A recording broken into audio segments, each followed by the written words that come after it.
मला तुमच्याकडे बघताना एक समाधान होतंय.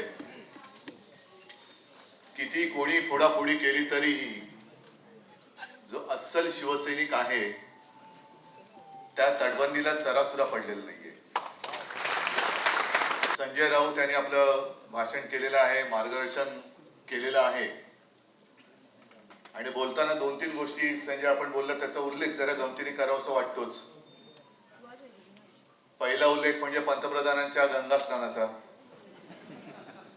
कारण त्यांनी बुलेट प्रूफ जॅकेट घालून गंगा स्नान केलं असं म्हणतात. मला आठवलं कोणे एकेकाळी मनमोहन सिंगजी पंतप्रधान होते तेव्हा हेच बोलत होते की हे रेनकोट घालून आंघोळ करतात. आता ते रेनकोट घालून आंघोळ करायचे, हे बुलेट प्रूफ जॅकेट घालून गंगा स्नान करतात.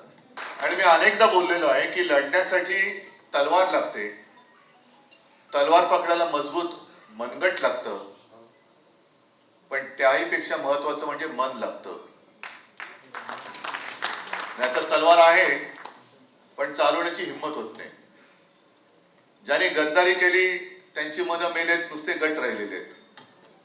मनं मेलेत त्यांची.